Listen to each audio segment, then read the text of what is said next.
It was determined that this area should be made into a park, and construction began using fill from basement excavations from the Greystone and College Park neighborhoods in southeast Saskatoon. Infill was also placed between the most easterly pier and the next pier of the traffic bridge, creating a roadway underneath. Today's new traffic bridge is actually one span shorter than the original. The Rotary Club co-founded the new park in 1965 in preparation for the Confederation celebrations of 1967. It now consists of green space and the Rotary International Peace Plaza. In the early days of European settlement on the Canadian prairies, the rivers, including the South Saskatchewan, served as major transportation links for furs, lumber, supplies, livestock, and settlers. The names of early riverboats resonate through our history. The Northcote, the Marquis, the Northwest, the Baroness, the Alberta, and the Manitoba. They traveled the north and south branches of the Saskatchewan River in the late 1800s. By the early 1900s, these ships and the unpredictable rivers were losing out to the railway as the transportation system of choice. If you have an opportunity to visit the after cabin on the lower deck, you will find a display of photographs of these early paddle steamers. Towards the end of the steamship era in 1907, the traffic bridge became the scene of Saskatoon's only maritime disaster when a 135-foot sternwheeler, the SS City of Medicine Hat, came downriver from Alberta into Saskatoon. She tangled her rudders in some submerged telegraph wires and lost her steering just before reaching the bridge. The steamship was too tall to pass under the bridge in any case, and after suffering a loss of steerage way, she became out of control. She tore off her wheelhouse and crashed into one of the bridge piers where she capsized and sank. Fortunately, passengers had already disembarked upriver while the captain and crew negotiated passage through the bridges. After the collision, the crew was able to clamber up onto the bridge with help of ropes and ladders while the wrecked ship lay on her side on the sandy river bottom, so no lives were lost. In the early years following the wreck, the City of Medicine Hat remained in the river, providing riverside residents with an abundance of lumber as well as metal and brass items.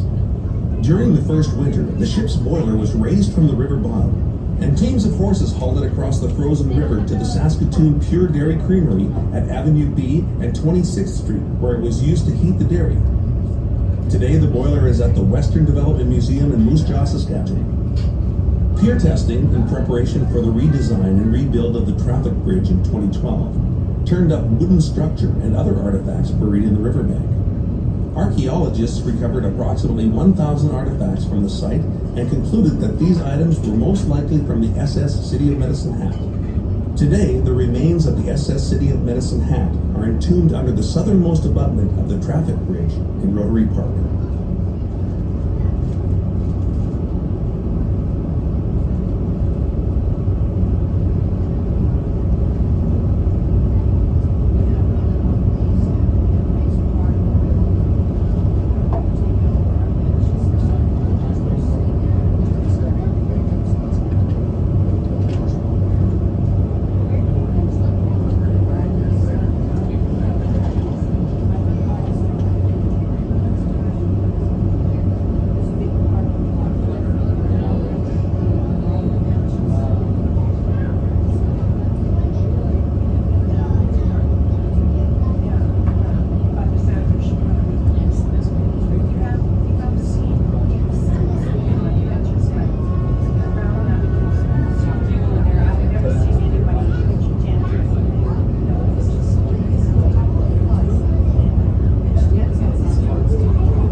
River Valley through the city of Saskatoon reflects the forethought of community leaders, service clubs, and city councils over the years. Meewasin is the word for beautiful in the Cree language. The Meewasin Valley Authority, established in 1979 as a non-profit organization, is dedicated to ensuring a healthy and vibrant river valley with a balance between human use and conservation around the South Saskatchewan River in Saskatoon and area. With the financial support of the province of Saskatchewan, the city of Saskatoon, the University of Saskatchewan, and private donations, the MVA undertakes programs and projects in the Meewasin Valley based on the pillars of education, development, and conservation. Meewasin's jurisdiction covers 67 square kilometers of land and over 90 kilometers of established trail. There have been up to 1.65 million trail visits per year throughout the Meewasin Valley. The area also features sites that help people to connect to nature through experiences such as the Beaver Creek Conservation Area, the Meewasin Northeast Swale, Saskatoon Natural Grasslands, the River Landing Spray Area, and the Chemical Meewasin Skating Rink at Nutrient Plaza. The South Saskatchewan River is not only a busy place for human recreation, but is also a home and corridor for wildlife. Several species of fish, birds, and mammals depend on the South Saskatchewan River for survival. This includes fish species such as walleye, yellow perch, northern pike, lake trout, rainbow trout, and bulleye. Birds often seen in these parts include the Canada goose, American white pelican, mallards, gulls, sandpipers, the northern pintail, ruby-throated hummingbird, great blue heron, double-crested cormorant, canvasbacks, and more. If you look closely, you may be lucky enough to see one of the muskrats, mink, or beavers who make their homes in this area.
Beyond the University Bridge and the harbor where we come back to the dock is a well-known feature of Saskatoon known as the Weir. Its beginning is marked by the long, floating safety boom just ahead of us. This structure, a concrete dam built across the full width of the river, was built as a make-work project for men on relief during the Great Depression in the 1930s. Completed in early 1940, it was intended to help control water levels through Saskatoon, ensuring the level remained high enough to cover the water intakes for the power plant upstream. Another consideration when the weir was constructed was to ensure there was enough water in Saskatoon to support seaplanes. In the 1930s, the future of air travel was commonly accepted to be flying boats and seaplanes, as long hardened runways did not yet exist. By the time the weir was completed, World War II had begun, and when the war was over, there were many new hardened runways all over the world built for heavy bombers. This includes Saskatoon's airport, which was a bomber training base. The age of the flying boats for commercial air travel waned, and commercial air travel transitioned to wheeled aircraft. One can imagine that if World War II had not happened, Saskatoon's airport might be a seaplane base where our dock is today. The Weir is home to some of Saskatoon's unique waterfowl. April through October, American white pelicans gather at the base of the Weir to fish and bathe. These birds, who were once on the endangered species list, can weigh up to 10 kilograms and have a wingspan of over 3 meters, some of the largest birds on the continent. The pelicans at the Weir have most likely flown in from Redberry Lake, the nearest protected pelican colony site. These birds will make the 160-kilometer trip to and from the lake each day. In April, the pelicans return from their wintering spots in California, Florida, Mexico, and Guatemala. For Saskatoon residents, their arrival signals the beginning of spring. From here, the Weir is not visible as we are on the high side of the falling water. There is a viewing platform with informative signage, a short walk north along the trail from our dock. You can also cross the river on the walkway on the Canadian Pacific Railway Bridge downstream of the Weir.